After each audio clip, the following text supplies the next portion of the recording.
Be curious about others, male, female, old, young, it doesn't matter. I said, there's a human being there that I'll bet you has an interesting story.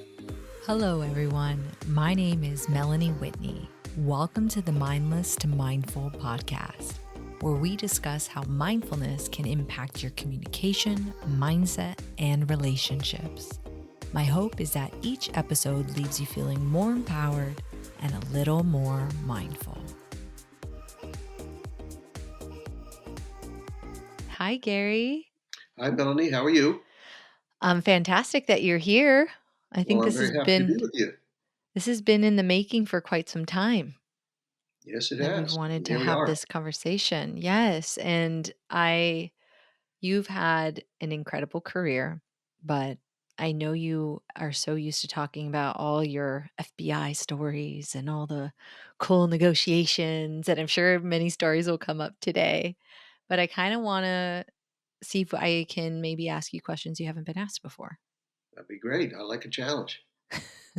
Well, I don't know. You've been interviewed a lot, so let's see. Because I think I have the challenging job. But where I wanted to start today's episode is, my area of expertise is in mindful communication, and I think what you've done with your career, whether you notice it or not, has required a lot of mindfulness on your part to develop all the things that you've developed.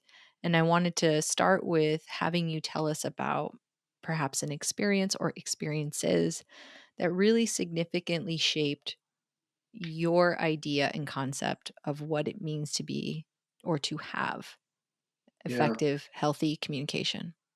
Well, I think when I first got into negotiations, it was a pretty new discipline in the United States in law enforcement. And the sense was that this is where the talkers went, the mouth Marines. We're the ones that are, Is got that to what be. they called you, mouth Marines?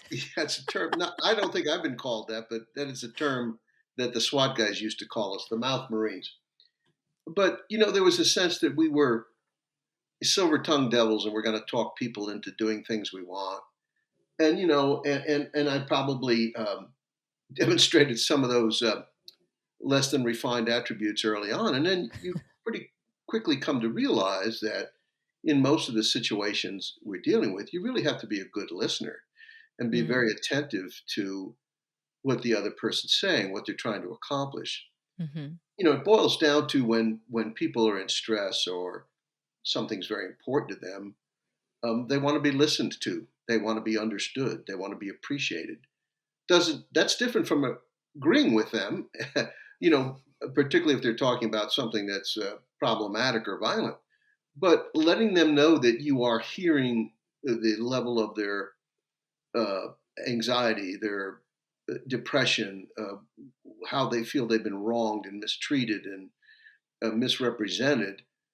You're not agreeing necessarily when you acknowledge that, but you're letting them know, I heard you. And when people Mm, feel they're being heard, it really reduces their need to be demonstrative to make you listen and keep that elevated high emotion up there. So, the old saying about, you say it takes two to argue and two to tango, they used to say. And it's quite true. If only one person is in the argument, it tends to deflate the argument if the other person doesn't respond in kind. So, you know, I I start the chapters of my book Stalling for Time with different quotations, and my favorite in the whole world is the partial quote from Rudyard Kipling. If you can keep your head about you and all else are losing theirs. And that's the mark of a really good communicator, whether it's in law enforcement or not. Someone that kind of realizes I've got a role here to create a relationship with this person so I can influence their behavior. So getting angry, fighting back, making counter charges or insults, it's just counterproductive. And, you learn that pretty quickly through the trial and error in the school of hard knocks. mm. Yeah, and when the stakes are so high. Yeah. You bring I because I know your work and I love your work and I've read your book, I knew you were gonna bring us to listening. Like, and the amount of times I have shared that and people, it doesn't sink in because it seems, I think, one, so simple, right? To listen to someone.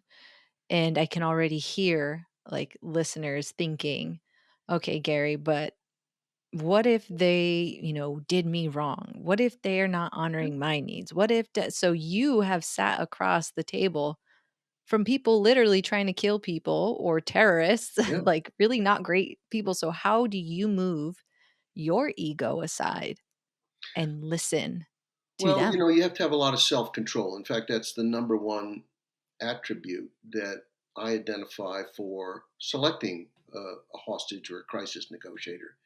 So, somebody that, and you've been around people who are in tense situations or stressful situations. It's that individual that kind of stays calm and can look at the situation objectively and make good decisions. That's what you want to be. And for some people, that comes naturally. For most of us, we have to work at that a little bit. And then, frankly, there's some people that are just god awful at it, and they probably always will be. They just overreact and go crazy, and they can't control their emotions, and they're generally pretty ineffective in resolving a conflict. But Yeah. I had a story from I've told a few times from when I was a teenager. I was traveling um, to see a graduation of an older friend, and I was traveling in the car with four ladies. I was a lucky guy, and there were two in the front seat and two in the back, and I sat in the middle of the back seat. And we were going down an interstate highway in a rainstorm, and the car started to hydroplane. Oh, that's And I'm scary. like 14 years old, 15 years old, and I'm not even driving yet myself. And the car just starts going round and round and round at a high rate of speed. And I just say to the ladies, you put your head down, you put your head down, you keep driving, you put your head down, and we're going to hit this embankment up here in a minute. So everybody brace yourselves. And we ended up missing the embankment, and the car just kind of spun out in the grass.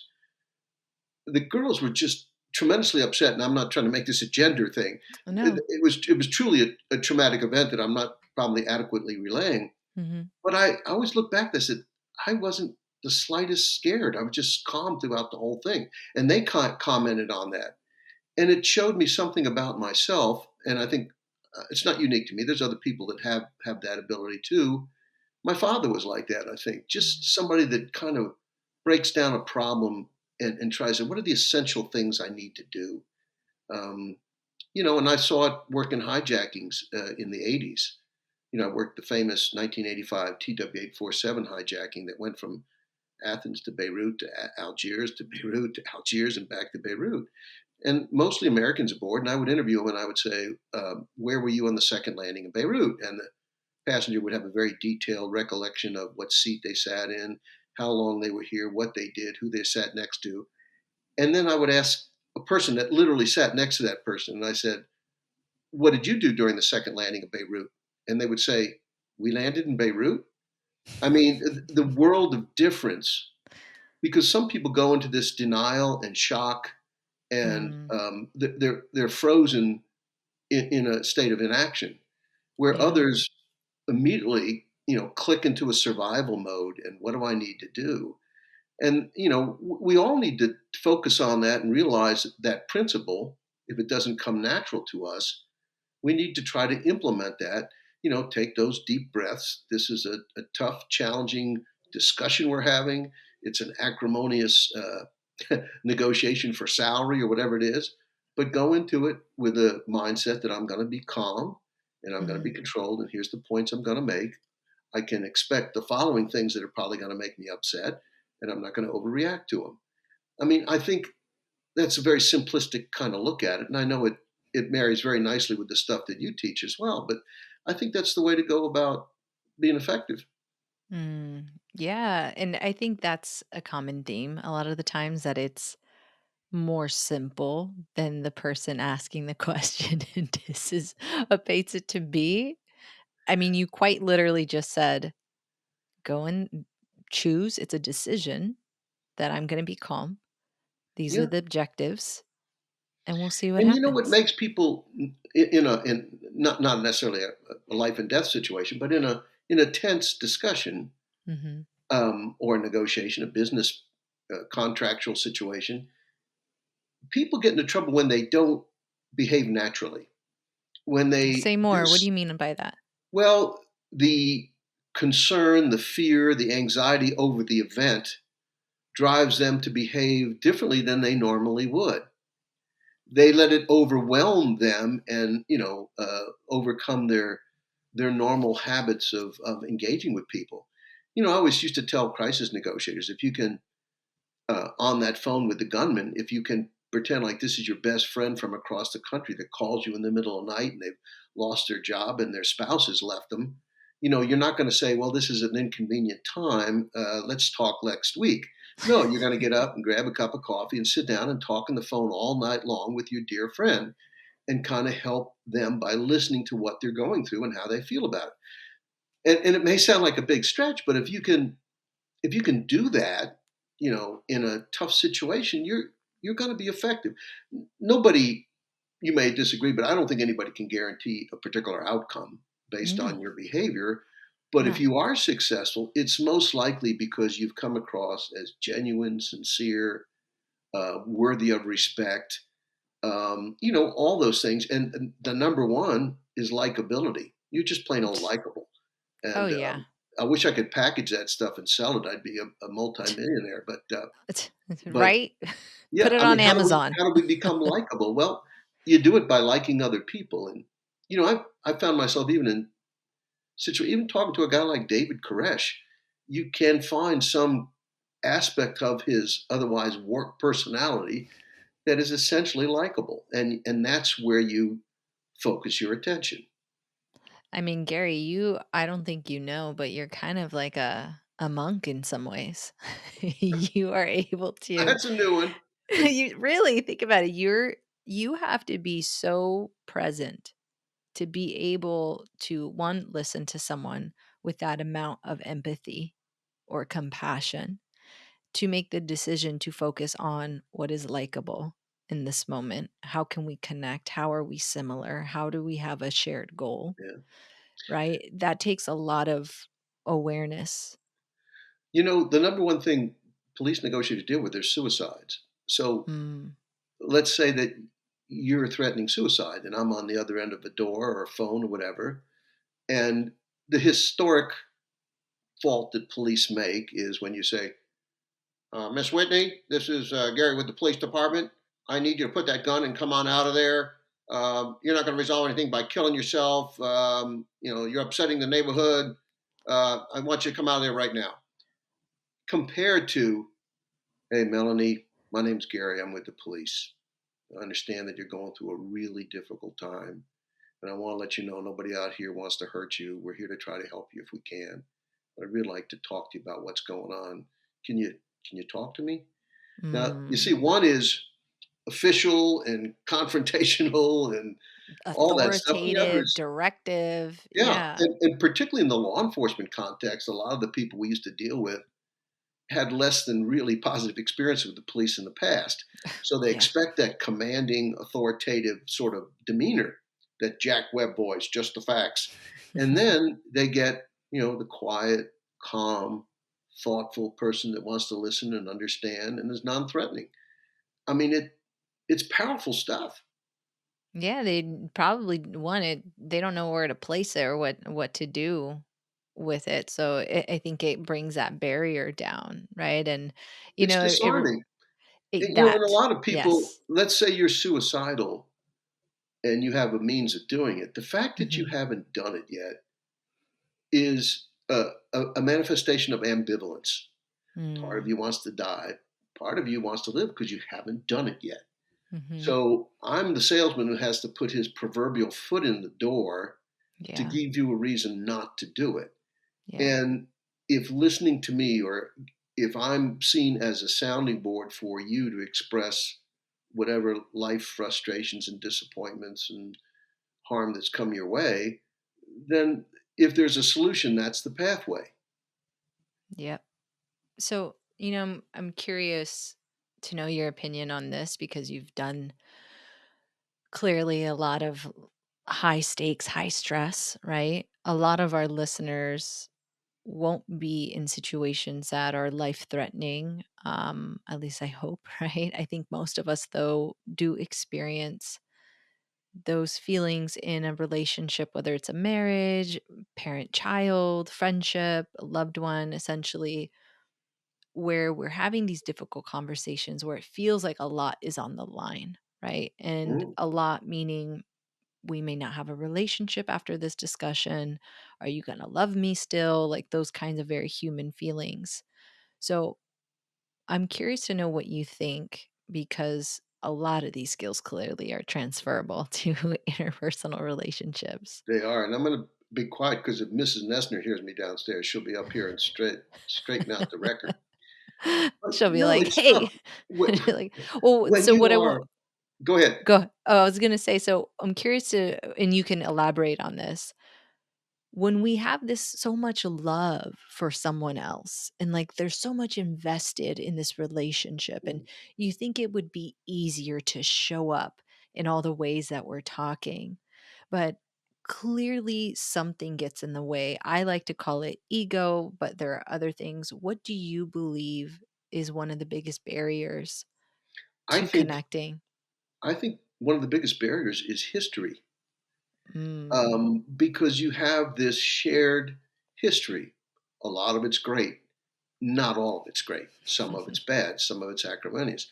But the other party has something that can be regurgitated and recalled. And it's now that I'm under the pressure cooker of this disagreement. Now I remember when you did this or you did that. And it becomes a default thing. It's sometimes, I told people they find it hard to believe. Sometimes, as a law enforcement negotiator, it was easier talking to a stranger because we didn't have that historical baggage, Good and point. yet, you talk to your spouse, and They have a I laundry joke, list. when I give presentations to audiences. People say, "How does this work at home?" And I'll say, "Well, I'll start talking to my wife, and she'll go, don't, not at home, not at home. I know you too well, Good and thing my wife was not able to be on this call yeah. because she was supposed to. Well, the other party knows your flaws and your weaknesses, and hopefully your positive attributes as well. But yeah, I think a lot of that can come into play. But the way to challenge it, even if someone knows what you're doing, as long as it's sincere, it's okay. So, Melanie, I'm sorry we were having this argument, but I don't think I fully understand what you're trying to tell me, and I want to understand. I've obviously made a mistake here. I can tell you're angry. Lay it on me. I want to know, and it's the only way I'm going to try to fix it. And if I did something wrong, I'll own up to it. If not, then let me explain myself, or there's Hmm. some misunderstanding. But you're demonstrating that I acknowledge that you're angry, you're mad, and I want to know more about it so I can respond to it or address it, or you know Mhm. relieve it, however you want to do there. But yeah, it's So not easy. history, And the history. worst one is it's not parents and children or workers and coworkers. All that stuff has potential tension. When romance is involved, it's the most lethal. It's the most Mm. lethal. And I used to tell cops, sometimes police would say, we have a lot of situations, but we don't work those big highfalutin hostage situations like you did in the FBI. And I'd say, well, you know what? Those are pretty easy. The person's Mhm. there to get a demand met. That's why they're there, not to die. And therefore, I have some measure of influence over them because they need me to give them what they want, and I want what they want, the hostage. There is in that a recipe for agreement. Now, you contrast that with, the wife that says to the abusive husband, I'm taking the kids and I'm out of here. And he says, oh, no, you're not. Mm. Now his world is falling apart. Um, Yeah. and it's tense. And then that history is very hard to put aside. It becomes a flashpoint. So those are tough ones. And when we have people killed in barricade hostage situations, um, it's normally that kind of relationship. It's very rare for strangers to be killed in the situations we work. There's always a high level of emotion and hurt. Mm. You're out in California, so I hate to bring this up, but you look at the famous O.J. Simpson murder case. Well, even a detective on the job for 1 week could tell that the nature of that crime scene was one of passion. You know, Yep. that's not your stray burglar that decides to Do engage in that. that kind of violence against their victims. That was driven by hate and anger and a sense of hurt and frustration. So therefore, you definitely look as a suspect for somebody that has that relationship. It's hardly rocket science. I mean, there's whole shows that are based on like there's one I have a friend that's obsessed with these crime shows. Snapped. It's all about like the spouse going, snapping and murdering their spouse, their partner. I'm like, But "Oh my, you're right. What you're saying is there's valid research behind it's the that." reason that's the first person the police look at. My wife's missing. She's been missing, and it's out of character with otherwise noted behavior, and friends say that and so forth. You're going to take a hard look at that spouse and what's going Mm. on in their lives. Is there an insurance policy taken out? Was there an argument that somebody witnessed? Is there a custody battle? I mean, who knows? But it's not uncommon, of course, to find that there is such a triggering event that Mhm. was the proverbial straw that broke the camel's back. So I have a question then on this because you bring up a good point and you had talked about, how the way you were expressing yourself earlier and giving us examples of like, hey, I'm not quite understanding. This is how I'm feeling. Tell me how you're feeling. That requires a lot of vulnerability. That requires a sense of security in yourself to be able to express your needs, to be able to listen and pause your needs while you listen to the other person's needs. I do a lot of this work. I Yeah, have these conversations a lot. I'm curious to know how you worked on that yourself, being in a career that's very masculine and very hyper masculine, and being a man yourself. How did you become comfortable speaking in such those ways? well, I obviously got better at it through my 30-year career. I But hope so. I don't, to be honest with you, I don't remember consciously doing a self evaluation and saying, Gary, you need to be more empathic. I mean, I think I did realize that, early on, I was pretty glib and I thought I could convince people to do what I wanted. And then I realized that I had to first earn the right to have influence. I don't get it Mm, just because I'm an FBI agent or because what I'm saying is smart and makes sense. I mhm, have to earn it, and I earn that by first listening and understanding. The business guru Stephen Covey says it first seek to understand and then to be understood. I mean, that's his words. That's an old concept, but that's the way he puts it, and it's pretty nice. So before I get to the point of trying to convince you to do something, put down your weapon, don't hurt yourself, let the kids out, whatever it might be, I don't do that just because I'm the FBI. I have to earn the mhm. right. I have to demonstrate my sincerity and my genuineness. And I tell negotiators, don't fake that. You need to really be genuine and sincere. I really want to see this person come out alive, you know. And it even works. We've had negotiations with police negotiators who are holding hostages. Yeah. What? And they Wait, know exactly what say that again so I can make sure I we heard have you had right. situations where police officers who have been trained as negotiators have held hostages. And Wow. we use the same skill sets we use, active listening. And they say, I know exactly what you're doing. And you say, yeah, I'm trying to develop a relationship so you trust me. I want to show you that I want to help you. I mean, it still works. It still works. It doesn't have to Um, be this hidden agenda that you're doing. no, yeah, it really doesn't. And as you become more comfortable in this, certainly as an old fart like I did through the years, you realize you don't have to know everything. Somebody throws a tough one at you, and you say, what would you do, if a doctor killed your son? You say, "Oh, I don't know. I'm sure I would be upset too. But I don't know what I would do. But I do know that hurting that doctor is not going to bring your son back. Mm. That sort of thing. You try to go along for the. It's like a dance. Let the other person lead the dance, and you hold on tight and go along and see where they take you, and kind of create that bond. Wow. Yeah, I thank you for sharing that. think it's, not something men are necessarily in our society encouraged to be or do or given permission to be expressing their feelings or say things like, I don't have all the answers.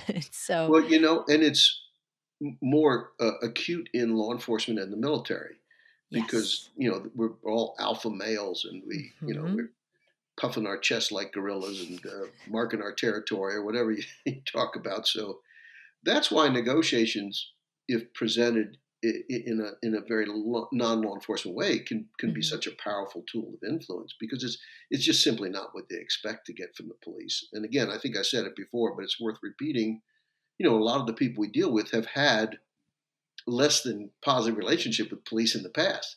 So we have to overcome their preconceived notions about the big old bad police are here. They're going to say one thing and do something else, or they're just going to, you know, bang And me up, that's hit that me over the history head. again that What's you that? mentioned. That's that history again that you mentioned, that That's history right. is the biggest That's where the history obstacle. does come into play for us. Yeah, absolutely. Yeah. And that's why I tell, this is a small point for your audience, but I tell we train police officers, if a guy surrenders and you say he'll be treated fairly, treat him fairly.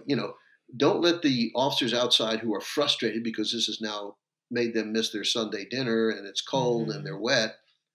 Make sure that they treat this person professionally and as use no more force than is absolutely required by the person's behavior. We may see this person again, Mm. and you don't want him saying, "Well, yeah, you promised me the last time," and they beat the hell out of me. So we have to realize that a lot of these guys, if they haven't killed someone but they've created a problem, they're not going to serve a lengthy sentence. They're going to get Come right out back and out. probably hit the alcohol again or hit the wife again, whatever they're going to hit, and Yep. create more problems. And they're going to remember. It's nice when you say, "You remember when this happened to you 3 years ago, and how did the police treat you? They treated you very nicely, didn't they?" Yeah. Mm. Well, that's what we're going to do again. It has a power. We call it positive police actions. For Mm. example, if I'm trying to get you to surrender, and we've been talking for 6 hours, and you say, "Well, what have you done for me?" Now, Mm. I really expand on that, even if it's minor things. Well, you fired out the window at us. We didn't fire back. I spent several hours talking to you. You said that news media helicopter overhead was bothering you. I had them move it away. You didn't like those police officers hidden behind the woodpile in the back. I had them move. Nobody's tried to come in and get you.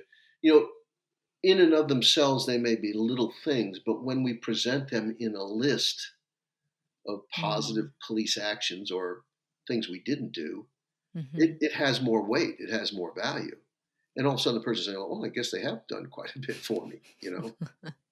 Yeah, I mean, we naturally pay attention to the negative things more Right. than the positive. So even in a conversation or a disagreement with a loved one, they're going to be like, "Well, you left without saying, goodbye this morning and you slammed the door." And it's like, "Okay, let's back let's back it up." Yeah. Right? And list those positive things, and not in a way that's defending, but it's reminding the other person, like, we have a shared goal. We're You on the same know, team. the funny thing about relationships, Mel, is we take them for granted. We just do. It's the classic story is, when you're courting, you bring flowers and you dress nice and you hold the door and you pull the chair out at dinner. You do all these things because you're courting, and you're trying to curry favor with this person that you are very attracted to. Well, after 10 years of marriage or 15 years of marriage, it's like, yeah, get your own door. And we just, it's not that we don't have the love anymore. It's just we're not as, it's secure. Mhm. We count on it. We take it literally for granted that that person will always be there, always, make dinner or vacuum the house or, whatever. Um, and, and we're all guilty of it. I certainly am. I Oh, mean, don't ditto. get me wrong. So you have to work at fostering that relationship that is in every aspect the most important relationship in your life.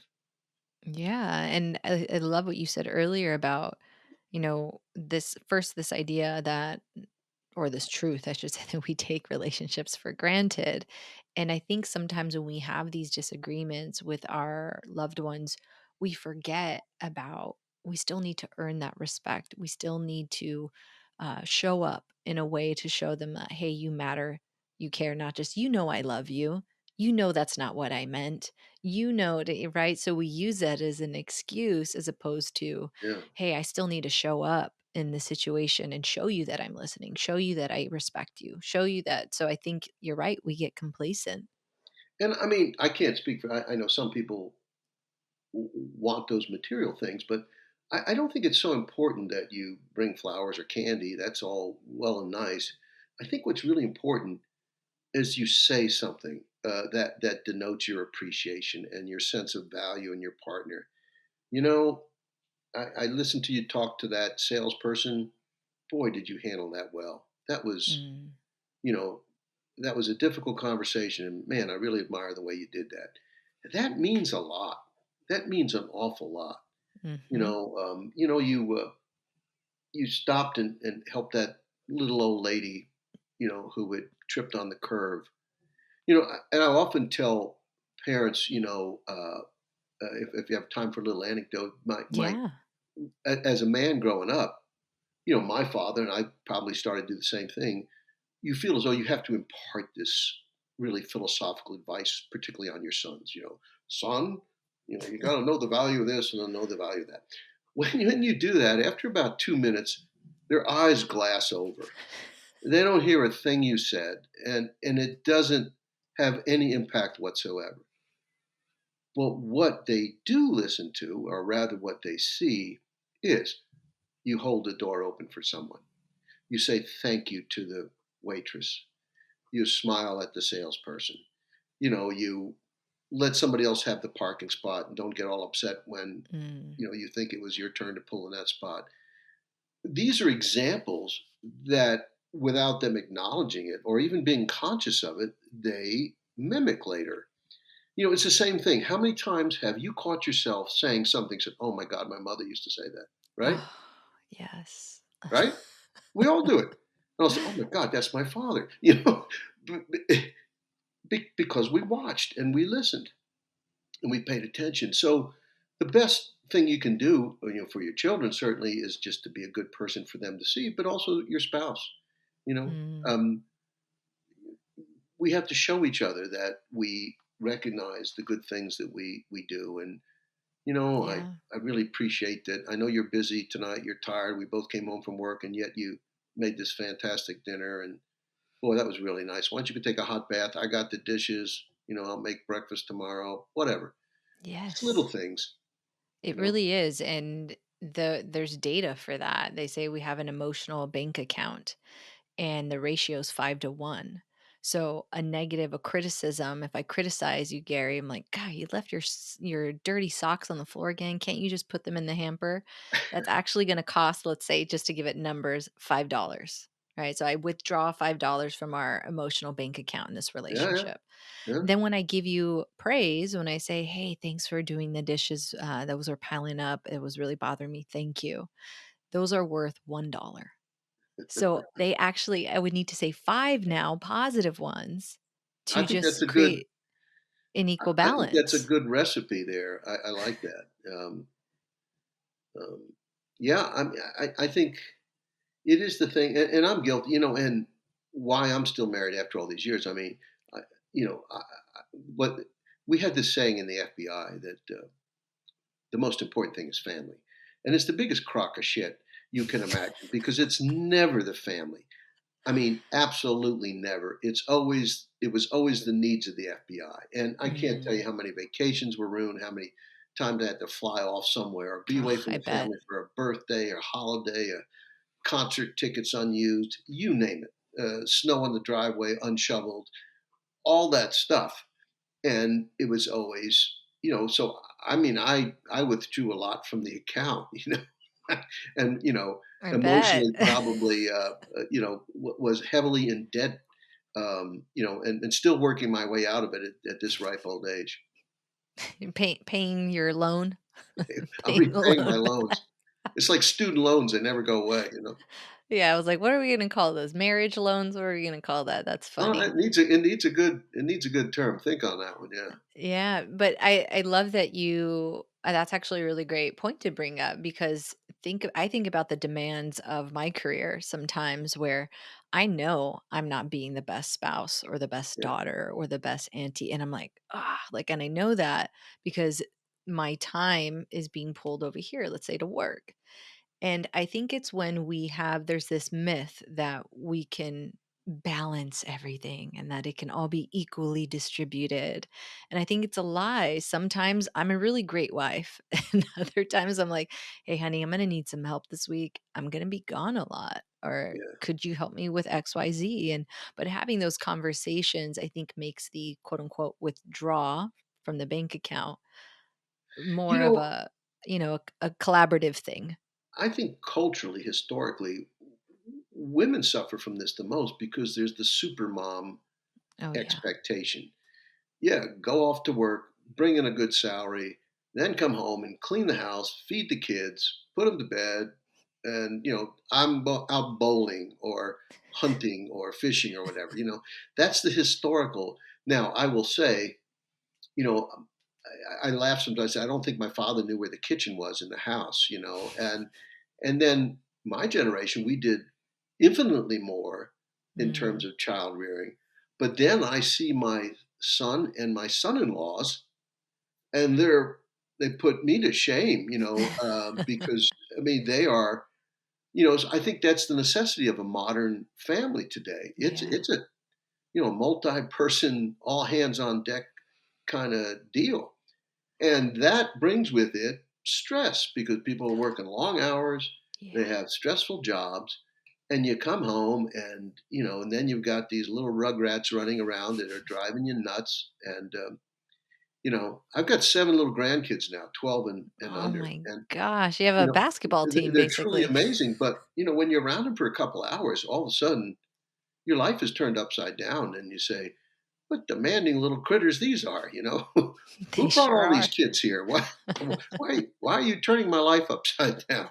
I want to read a book and have a beer, whatever. No, it doesn't happen. I know I just my wife and I, we don't have any kids of our own, but we have 4 new nieces and nephews, and they're all under the age of 3, and it It's has it's rocked our world. yeah, they do. And but you know what? While I'm on this point, I also think some attention should be given to super dad too, Oh, because as yeah. you made my reference before that my father didn't know where the kitchen was, and I think that generation the gender roles were so specific then that there wasn't much crossover. But now, again, I mentioned my son and my son-in-laws.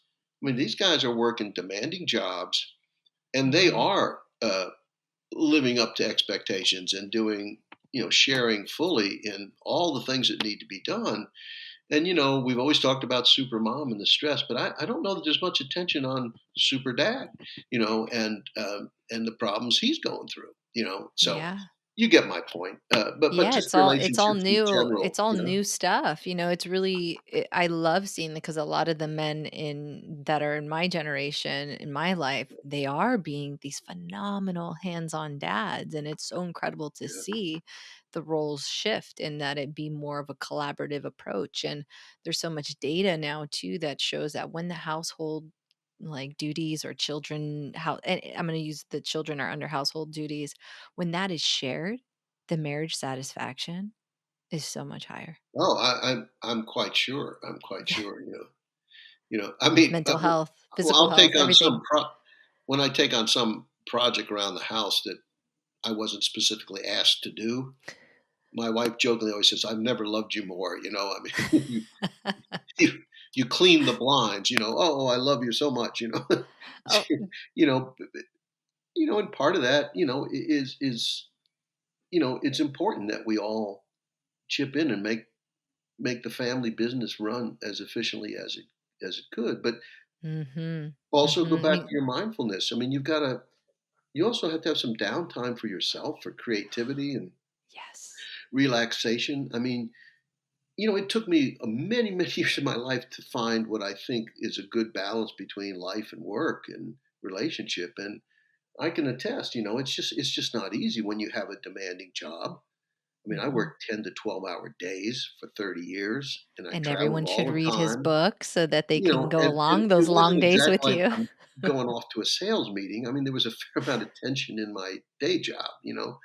Um, and no, no, I'm unique in that. I mean, a lot of military families, I mean, they go through an incredible difficult time. I mean, one of them is always deployed. And, I had a buddy, my best friend, who was, a pilot on an aircraft carrier. And, he'd come home after a 6-month cruise and start to tell the family, okay, we need to do this, we need to do that. And they'd say, hey, hey, hey, we got a system here. You ain't part of it now. You do what we tell you and be Oh, quiet. so true. It is. It That is. But used to it's all happen to good. me It's all good.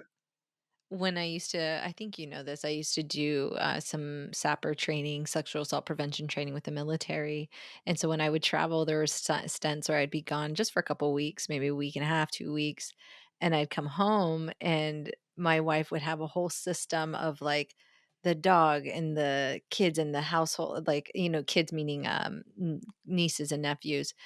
And I would come in with my personal, like my type A personality and be like, "Hey, we're gonna do this." And she's like, "Excuse me, like, I'm not even used to you being here. I Back mean, it up." it's tough. And I fall prey to that from time to time. I mean, it every once in a while, my wife will say, "I didn't ask you to solve my problem."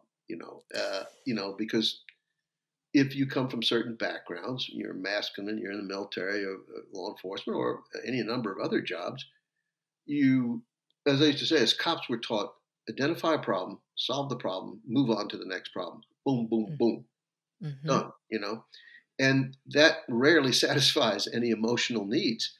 It No. just, and people don't want to be told what to do. They want to be listened and helped to think through the problem and the issues. And they ultimately come to a better decision. I remember, back in the 90s, I went to a prison riot in Ohio, and it had been Mhm, going on for a couple days. And there was three different inmate groups who held hostages, and there was a lot of craziness going on, different demands from different people in each group, and the negotiators were extraordinarily frustrated. And I just said, okay, let's think about what we need to do here.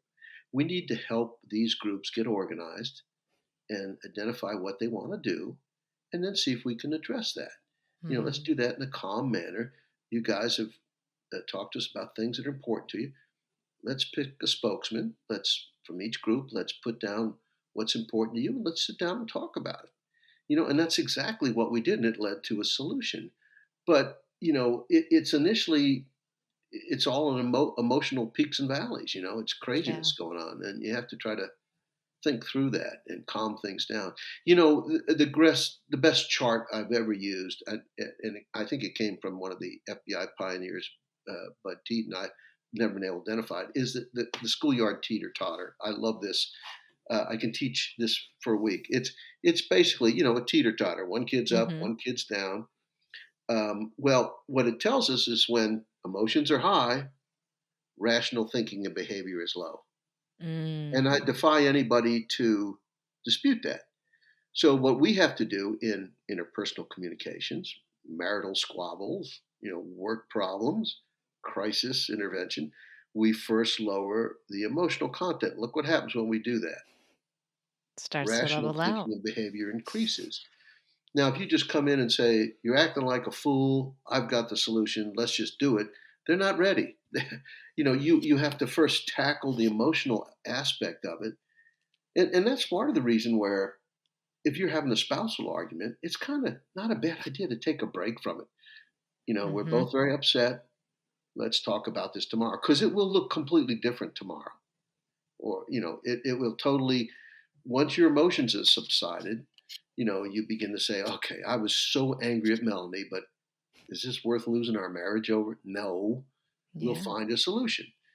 So that's not a bad strategy just to let things calm down, and Then we You know, can it's talk about it. interesting. I haven't heard the teeter-totter, Isn't it example great? specifically. Yeah, I really like Seesaw, they it. also call it a seesaw, but if you stop to think about it, it's literally impossible. Think of something that's happened in your life that has so angered you, so frustrated. Are Mhm. you then in a position to make the best assessments and decisions? And I think I can answer for you that it's not, you know. Well, what's interesting is even if you take it the other way and rational thinking is very high, then emotional concern is low, which is what helps us, connect in relationships. You need both. You need the Well, you emotional do. I mean, connection. and I'm not Yeah. saying emotion is all bad, No, no, no, no. But I but just think it's interesting. we don't want emotion to overcome your ability to think clearly and assess situations and make the best choices. No, absolutely not. And I just think that works both ways, and there's different types of listeners as well. When you were talking about, it made me think of that video with the nail in the Oh, head. I love that. For those of you that have not seen it, basically, I would YouTube nail in the head, Yeah. like, Well, it's conflict not about the video. nail. It's not It's about not the about nail. the nail. There you go. That's what it's It's the called. best. We used to use it in training all the time. It's a wonderful little short little video that it says so much about communications and listening. Yeah. Yeah. So, just for those of you listening, so if you haven't seen it, there's this woman, and I assume her spouse, or they're talking on a couch, and the woman has literally a nail in her forehead. And she's telling her husband, like, I've been having these headaches and I don't feel well, and is like, saying all her symptoms. And the husband's like, yeah, I think I know. And she's like, you're not listening to me. And he keeps trying to take the nail out of her head. And all she wants is for him to listen and not fix, not tear. Even though he clearly sees it's the nail causing the issue. And that's often what happens in our dialogue. You, as the outsider, see a potential solution, but the person is not interested in a solution. They're interested in connecting, they're interested in you listening, and you just providing a safe space. So it's not about the nail. Go check You it know, out. I think back to the situations I've worked, and you can show up right away and you could say, "Okay, Mr. Bank Robber, let me tell you how this is going to go. You're robbing the bank. The police showed up. You're stuck in the bank. You got three hostages. You and I are going to talk for a couple hours. You think you have a lot of power, can make us do whatever we want. The reality is you have no power and you have no control. And there's no chance in hell that you're going to drive away from the bank. In fact, you're going to go Mm, back to jail. All right. So why don't you just save us all the 2 hours and just put your gun down and surrender now? What I told him is absolutely true. yep. It's exactly what's going to happen. And he has no interest in hearing that and is incapable of seeing the wisdom of that because of the emotional arousal that he's in. That's why we have to invest the time and earn the right to be of influence. And it's a pretty simple process. It's not rocket science. It's really not. And like I said, I think that transfers beautifully to our relationships. And, Gary, I have two questions left for you. Probably we can discuss them all in one. So I'll ask the first question first and see where it takes us. In today's day and age, where a lot of communication is taking place online, behind screens, things are very polarized. We're in an election year. Families may not have the same views on certain hot button topics. What would you say for people listening if they find themselves in really heated, inflammatory conversations, whether it's religion, politics, whatever? What strategies do you think they can use to foster these constructive, connective conversations with people they care about? Well, I think, I used to get these questions during Thanksgiving, how does the family get along when crazy Uncle Charlie's there with his his red hat or whatever it is. But you just have to be attentive and polite and listen. Mhm, And when appropriate, you can say, well, I hear what you're saying, but I don't think that source of information is accurate. You may want to look at something else. mm. How It's not what you say, it's how you say it, and how you respond. But I would agree with your beginning statement there. This is the most acrimonious time in my life, and part of it is there are interests that want to divide us and want to make those who don't agree with us the enemy, or they hate America. They want to ruin your children with sexual deviance. They want to give your money to lazy people. They want to take your Bible away and your gun away. And this is kind of crazy stuff, and it's very much akin to what Hitler did to the Jews, in the 30s. But we have to we have to stand up to that and say, no, we can disagree on some policies and some approaches. That doesn't mean you're wrong and I'm right, or vice versa, but let's respectfully discuss. Now, you can do all those good things, and there are some people who are worked up into a frenzy who aren't really going to buy that. And frankly, for those people, you have to disengage. And I will tell Yes. you, in the last not so many years, I've had to disengage from people I know who are, very hyper active in some of these strongly held beliefs. I mean, and I get a lot of it's, oh, you people in the FBI, you're all corrupt. Well, really? I mean, how do you answer that? You're no good. Your outfits. So well, I've had an awful lot of parents of kidnapped kids that have thanked me for what I did. So they thought we did pretty good. So but I hear that you don't feel we're honest or trustworthy. That's okay. I respect your opinion. It's tough to handle because the person is factually just off the wall. And again, Yeah. going back to our teeter totter, they're acting on an emotional piece of information they've been given. That there's a crisis here, or this is all bad, and the election was stolen, whatever it is, and it's tough to deal with that. I Yeah. mean, I think if you saw on January 6th, Yeah. the anger of some of these people, it wasn't just I feel passionately about the political situation. It's like, we're going to get you, we're going to kill them, and it's like, how do you work somebody up into that kind of frenzy? Yeah. It's hard to deal with. It really is. So some of Yeah. those toxic relationships, you're not going to change them probably, and you need to just sort of say, hey, I wish you the best. Have a nice life. You're not going to be part of Yes. mine, but have a nice one. And I think it's difficult for people to do that with family sometimes. I mean, It I've had is. to do it myself and it was not easy, but I think we have this mistake that just because we're creating space doesn't mean like bye forever, never call me. Like people are dynamic. They may change. You may Yeah. be able to have a conversation with them a month from now, a year from now, Absolutely. I mean, right? I have a family member I won't discuss further that has opposite views from me, and we just, without strictly saying it, we've just come to a point where we don't talk about those issues at all. So we stay within the same frame of reference. It's kind of interesting. It's like when I dealt with David Koresh during the Waco situation, I would describe him. I said, if you look at David Koresh and you look at a pie chart, Mhm. there was probably a piece of pie that was his wild, crazy ideology. And when you were discussing in that piece of pie, it was a rough ride, nothing got done, it was crazy.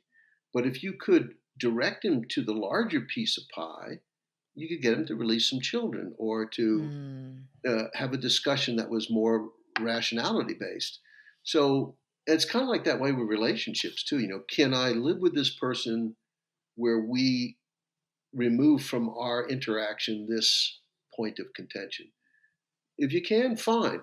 Some people can't, Yeah. and they won't be able to. But No, I, I I think try to be open minded, but it's tough sometimes. It's tough. it can be, and I think we all have different thresholds and capacity, right, for doing the things we just described. And I think anyone listening will have to just take the framework of what we said and see what they can do with different people Yeah, and and you try it use on. some techniques. You're at that Thanksgiving dinner, and crazy Uncle Charlie is spouting off about politics, and you might say, "Hey, Uncle Charlie, this is a family time. Mom worked all day long to make this great meal.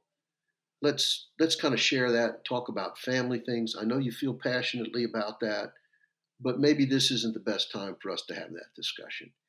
Yeah. That may work, it may not, but We don't know that unless we try. if you get him to change, it's probably because you take that approach, and Mm. not because you're saying, "You stupid old idiot," There you go again. Yeah, there you go again, ruining another family dinner.